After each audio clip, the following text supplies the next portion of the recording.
Welcome to Hood Champion Boxing and Sports. In boxing, you find a way to win or you find a way to lose. Can Deontay Wilder do it? Can he do it? That's the question I'm going to tell you right now. The more I listen to Deontay Wilder, the more I watch him. And the fact that he doesn't look like an upside-down slingshot, my man, like he's been eating them PBJs, peanut butter jelly. Man, like he been on that barbecue and potatoes, man. Potato salad, mac and cheese, collard greens, cornbread, man. Washing that shit down with the red drink or the grape drink. Let me tell you something. I'm starting to kind of gravitate more towards Deontay Wilder. I'm liking what I'm seeing. We know Zhang, the big bang Zhang out of China. We know what Zhang brings to the table. We know Zhang has been probably a little bit more consistent than Wilder. But he's had stamina issues. And I'm telling you right now, I don't think Zhang can push past round 6 and keep up the level of activity that he puts out within the first 4 rounds to trouble Deontay Wilder. Now, Deontay Wilder has stamina. Deontay Wilder can fight very hard in that first round, and he can fight hard in them last rounds. Now, of course, I'm not saying he's goddamn Naoya Inoue. I ain't talking about that kind of activity. But goddamn, it's 4 times more than what Zhang puts out. And when it comes to power, they're equally matched. I'm not going to argue about who hits harder. They both can put you out with one shot. And that's what makes the first 4 interesting. But after that, I think Wilder's off to the races. And it really comes down to the foot fight. But when you take a look at Wilder, I know he's older. Zhang's older than Wilder, though. But when you look at the speed of Wilder, man, if Wilder can somehow get that fast jab out there, man, and then drop that right hand on Zhang, I think Zhang's going to be in trouble, man. But the same thing, it's the foot fight. Whoever wins the foot fight wins this fight. But I'm going to tell you something. I was watching Parker, and Parker was able to land on Zhang. Parker's arms are nowhere near as long as Deontay Wilder. Wilder has like a 6-inch reach on Parker. Like a 7. He has I think it was 7? A 7-inch reach on Parker. And Parker was able to get there on Zhang. But Parker, you know, that man is Braveheart, isn't he? A Samoan Braveheart. Parker was willing to get in there in the pocket and cross that dangerous neighborhood to get in there, man, to that safe zone to let his shots off. Wilder doesn't have to do that because of his reach advantage. And I really feel if Maliki's, freaky Maliki, right? That's the concern. Oh, freaky Maliki. If he really has the boxing brain and the IQ, if he is if he's an intellectual like he says, glasses, cigars, sipping on yak, right? If he's got what he tells us he has, because, you know, I'm going to be honest with you, proof's not in the pudding. I'm not Bill Cosby, so I don't like pudding. But if freaking Maliki got the IQ that he says he has, he should have already pinpointed what Hood Champions pinpointed. Whoever wins the foot fight wins the match. Simple. I'm telling y'all, that shit could end the first round. And if it was me with freaking Maliki, if I was freaking Maliki with Wilder, I'd be like, Wilder, that right hand is kryptonite to a southpaw. But that goddamn left hand is kryptonite to an orthodox fighter. Especially with that right foot. You get it outside of their left foot. I'm telling you from experience, man. Anyone who's ever sparred before, and you've been, you know, southpaw to orthodox fighter, that's the first shit they talk about. Hey, man, get that right foot outside of his, or get that left foot outside of his. You're basically trying to line each other up and put them in the line of fire. And with Deontay Wilder, if he can win that shit, I'm telling you, Wilder's got a chance. But I'm watching. This is the problem. They put these clips out of Deontay Wilder hitting the mitts, bing, bing, boom, bap. All that shit sounds great. But they ain't showing him sparring, which, of course, you know, they don't want to, like Malik's got secret squirrel stuff going on here, you know. I just got to let you know. And in the business of boxing, you know, I've got to tell you, you know, we have to make sure we have more of a covert operation because basically we're going to war. It's just the same thing as OIF, Operation Iraqi Freedom, or OEF, Operation Enduring Freedom. And what we're trying to do here is just like the soldiers in Iraq. And then, yo, Malik, hold your horses and stop taking to the stupid, my man. Know your audience here with the Hood Champion. Don't come talking to OIF, OEF, Hood to Hood Champion. Goddamn veteran, I know what I'm talking about. But it is a mentality. That's the commonality between guys going to war and going into this ring. You got to make a decision. Because your life is on the line. Your life is on the line. That's real shit. The foot fight, people. I'm telling you. Whoever wins the foot fight wins the fight. So you say, well, Hood Champion, what's the crystal ball? Your predictions. You normally spot on with your predictions. Hold your horses, Hood Champion ain't taking to the stupid. I ain't quite sure. Because goddamn it, I need to see Wilder spar. I know he says sparring's going good. He's putting the bing-bings on people. Look, I'm going to be honest with you. Who's he sparring? Because they should be in there busting his ass. Who's he going to find? A 6'6", 6'7" southpaw, 290 pounds of Chinese power. Where is he finding that shit? Oh, Luis Ortiz? Negative. Ortiz ain't the same. Oh, Charles Martin, the Prince Charles Martin? Negative. That man can't set up anything. He can't even set up his goddamn Roku TV with the internet and shit. Charles Martin ain't coming and setting him up with that left hand to put the bing-bings on him. So I don't know who in the world Deontay Wilder and Malik Scott have found to come in there, man, and stress Deontay Wilder and step to him from the first second of the first round and come up with an off-rhythm left hand and big bang right hook to make Deontay Wilder say, holy shit. Because that's what's going to happen when he gets in there with Zhang. He going to be traumatized. As soon as he feels that Chinese power, and if it doesn't tranquilize him, Deontay Wilder going to be assholes and elbows. The difference here is if Wilder hit Zhang clean, I think Zhang is out for the count. Zhang's been dropped, people. Wilder's been dropped, but Zhang's been dropped. Out in the amateurs, Wilder, AJ, they had on headgear and larger gloves. AJ put the bing-bings on him. Had Zhang all over the ring like he was breakdancing and shit. You know what I'm saying?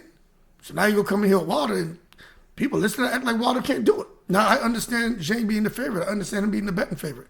I, too, was favoring Zhang. I was like, this suicide mission from Deontay Wilder. Might as well strap a bomb to his chest and get in the ring and shout out, "Bomb Squad!" and detonate that shit and just get it over with.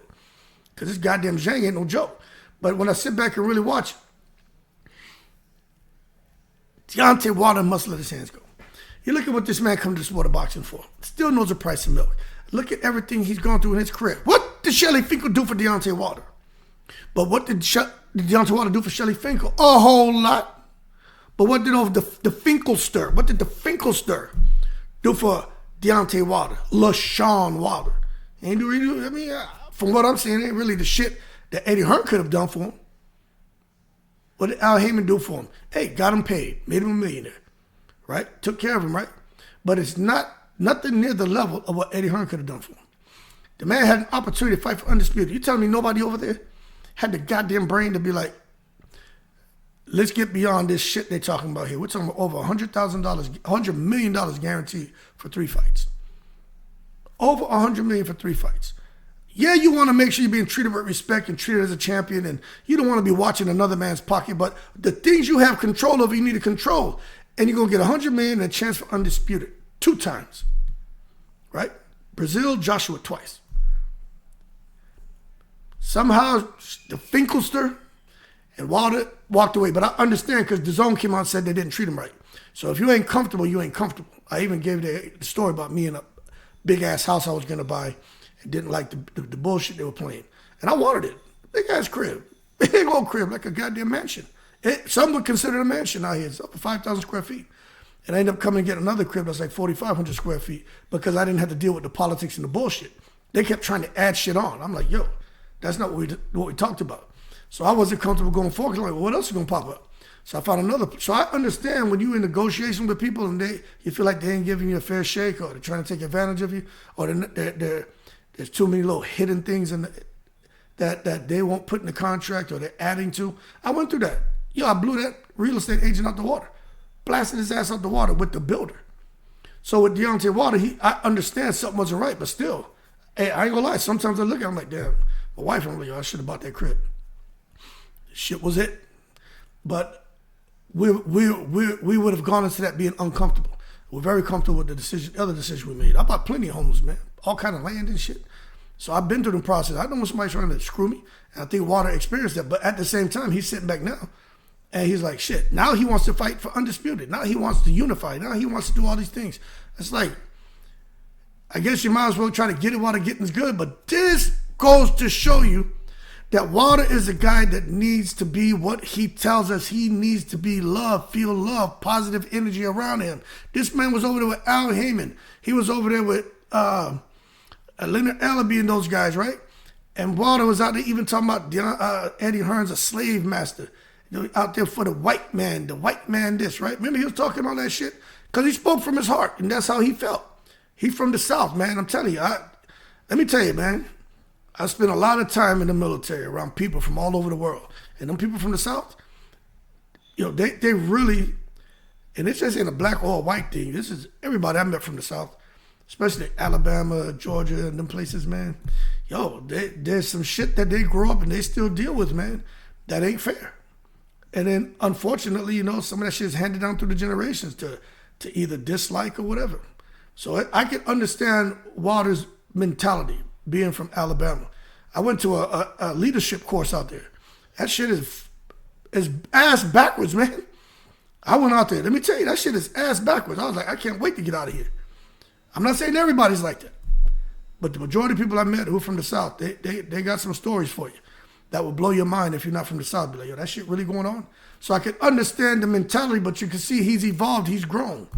Because Wilder has now been able to get the hell out of Alabama, travel the world, see people, and it's opened up his mind. And I think that's why with him and Eddie Hearn now, I think he's realizing, you know what? He ain't all that bad. He's just a promoter doing his job. He's not trying to take advantage of me, take advantage of anyone. He's doing for me what he was doing for AJ, which was the same thing I disagreed with. And now I agree with it because he's doing for me. Holy shit. I wish I would have had somebody like this rocking for me back in the day. So now people are like, oh, Wilder sold out. He didn't sell out. Wilder is somewhere where he's happy. Look at how Eddie Hearn treats Canelito. Love Eddie Hearn. You know why? Because Eddie Hearn gets it. Eddie Hearn's like, shit, if there's $100 million to be made, right? From my company in this fight, $100 million to be made, he's cool with giving that fighter $75 million. His company just made 25. He ain't trying to take 75 and get a fighter 25 to when the fighter looks and says, MF, I was just about to kill myself. And you taking 75% of the person and leaving me with 25%? Eddie Hearn, he cool with that. Shit, $25 million for us, we rolling. Make him happy. Fight with us again, make another whatever. Maybe we look at the percentage or we keep it the same. But in 2 or 3 fights, I just made 50, 75 million for my company. This guy's paid out of his ass. And now it's infectious. Other fighters, taking care. They come over. Now you got 2, 3, 4, 5 of these guys out there fighting, making that kind of money. So when they get that one time in a year, maybe twice in a year, you got 4 or 5 fighters. You getting that shit 4 or 5 times. And across 2 fighters, you getting that 8 to 10 times a year. You know what I'm saying? You dance around like Puff Daddy with the shiny shoes before all this bullshit was going on. In the street. Maybe butt naked too. So that being said, can Wilder do it? Wilder has everything he needs right now, except for the right trainer. But Freaky Maliki gives Wilder the confidence he needs. And he has him comfortable. But we're going to see if Freaky Maliki can pull this one off. If he does, good job. But if he doesn't, I mean, it is what it is. But Wilder knows what's on the line. I can't see him coming in there and trying to run around the ring and play coochie coo. I think he's going to come in there and look for the mash-up, crash-up, and try to put the goddamn bomb squad tranquilizer on Zhang. I'm telling you, it's going to be some real shit going on in that ring. But then if it doesn't, it's because they're both afraid of getting hit and that nobody wants to lose like that. But it may be better for Wilder just to avoid the big shots and try to outland him with using his speed and moving around and go the distance. If it goes the distance, I think Wilder wins. Wilder's with Eddie Hearn. You know Eddie Hearn fighters ain't losing. As long as Wilder can outwork him, Wilder wins. And who would have ever predicted that this shit would go to a decision? But I'm telling you, that's a reality. Because Zhang, he chasing after Wilder. Wilder's a puncher. Wilder can hurt him. If Wilder chases after Zhang, Zhang's a puncher. Wilder can get knocked out. So both of these guys going to probably be in there like, shit, I ain't going in there swimming in that river with that man-eating crocodile. He ain't going to eat my black ass or my Chinese ass. I ain't doing it. And we could get him getting a lackluster affair. However, it may be just what Deontay Wilder says. It may be an explosion in it with the bomb squad, Chinese power, and somebody gets tranquilized in that fight. And if it does, I think it can happen in the very first round. First time someone lands some leather, they can be out of there. Because if I'm Deontay Wilder and Zhang, I'm coming throwing hard.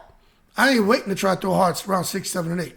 I'm throwing hard. And Wilder did say he's looking to box them early rounds and try to put the bing-bings on Zhang later. Now, I don't know if that's smart, but that's what he said.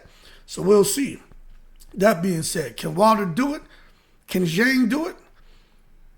I think so, man. I think Wilder can do it. I know Zhang can do it too, but I think Wilder may be going that direction, man. I think Wilder may be able to pull it off, but we just gotta wait and see. I'm gonna wait to see how he sounds and listen to him and just watch. But boy, oh boy, man, if he loses the foot fight, I'm telling you, whoever loses the foot fight loses.